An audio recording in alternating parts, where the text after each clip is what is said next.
Hello toy fans out there, I have Arsenal. He's a DC figure from the new 52 toy line that came out several years ago, but I just recently got him. Huge shout out to Brandon. Brandon, thank you so much for getting me this guy. Sculpted by Derek Miller, and it's a DC Collectibles. On the back we just have 3 different figures that are being displayed here. This is all part of Red Hood and the Outlaws, which was a comic line that had Arsenal, Starfire, and Red Hood. There's so many of the new 52 figures that came out that I was never able to collect, which I'm kind of kicking myself for now. But I'm trying to get the few that aren't so inflated in price now, just because I really do like how some of them look. Although there's probably going to be even more figures released with Rebirth and a lot of redesigns and a lot of figures. But still, the ones I have, I'm still going to be giving them a great home. But anyways, I'm really excited about opening this guy up, so let's get to it. Here is Roy Harper. He's a really cool looking figure. I really like his Arsenal look and everything. I think a lot of other fans are more impressed with him being Red Arrow, but still, I think Arsenal myself is something that's a cooler name for him. He comes with one loose arrow and his bow. I don't know if you can see a close-up of the arrow that he comes with, but this is probably an explosive one. To be honest, I'm not really sure. I'm sure other people out there have probably already researched it and said, no, that's not an explosive arrow. It's one of those arrows that shoots open into a net or something. The paint detail and the sculpt of the bow is pretty cool looking. I'm really liking how it looks. It also has a drawstring on it as well. Here's a close-up of his face. Some people don't like the mask too much, but I think mine came out pretty decent looking. I've seen some that have been warped a little bit, but this one looks really cool. I don't know if you can see the design on the cap itself here. It looks like it's an upside down cow. I've never quite understood why he would be wearing a baseball cap. It just seems out of place for any superhero guy to have a baseball cap as part of their costume. But one thing that I think is cool, that if you notice here, you can turn it around so he's wearing a backwards baseball cap. Another rare aspect to Arsenal is that he has tattoos. I don't know if you could read this right here, but it says Pasadilla. I believe that's how you pronounce it properly. And on the other side, he has poison, has a scorpion and everything. I'd like to assume that he's a Scorpio. I'm a Scorpio myself, so that's why I'm kind of hoping something like that.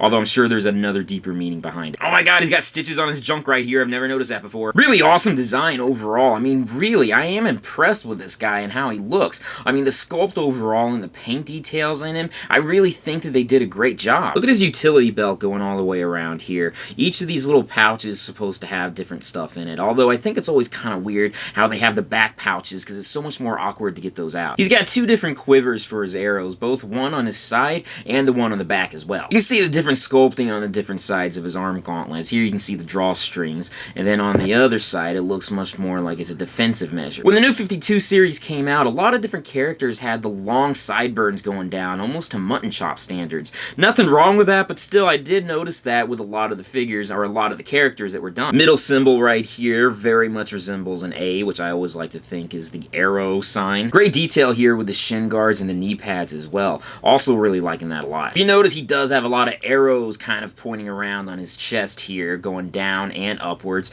and also in the back on his quiver as well. His side quiver's got it too. Let's go through his articulation. First, I guess you can technically move his hat around on top. He's got head movement, upper arm movement, bicep movement, elbow movement, upper leg movement, knee movement, and ankle movement. Chances are I'll probably just have him pose holding the bow itself. He's probably not going to be able to hold the arrow at any point, and I'll just put in my bag of miscellaneous parts for all the toy figures that I have, and hope that I'll remember that it went to him at some point later on down the line. I don't know if you can see this or not, but they tried doing different tones for his skin, so you can see some of the indentations of his arm and muscles, but I don't know, it doesn't seem like it came out so well. It seems more like just little blotches they put along his arm, just to try to make it stand out. I didn't notice until just now, but there's pouches on the side of his quiver here. Back in the 90s, all the artists seemed to draw pouches on top of pouches for all of their characters. They stopped that somewhat in the 2000s, but every now and then an artist will come along and draw extra pouches, just because. Even though there's been many versions of Roy that's been released, I only have 2 other figures that came out. One of the Young Justice cartoon version,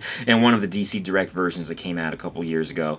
I really do like him. I think he came out better than all of them. I do have this small little Justice League Unlimited Speedy version of him, which I always thought he was cool, and in fact I even replicated his costume a while back. Here's a comparison next to a couple of the other new 52 figures that have come out. I don't have very many of them, unfortunately, although I do want to get a few more. Like, I want to get Starfire and Red Hood, and maybe a Nightwing figure. The Nightwing figure that I have, this is the Hush Nightwing. Unfortunately, though, in scale, he's just smaller, so he doesn't really go in line with him too well. So that's all I can say about this guy. I mean, he is really cool looking. I love the sculpt, I love the paint, I love everything about him. Again, Brandon, thank you so much for for getting him for me. One last thing I want to point out is that me and my buddies, sometimes we dress up as different characters. My friend Brian, he's dressed up as several different versions of Arsenal, including this one. In fact, he's done a really good job of it. He also did a version of the Young Justice one as well, too. I think that he's probably one of the best Arsenals I've ever seen. But anyways, that's all I can say about this guy. Thank you guys for joining me in this video. Be sure to check out my Patreon site, my social media sites, my websites, and everything else out there. Peace, love, namaste, and I'll see you guys later. Peace.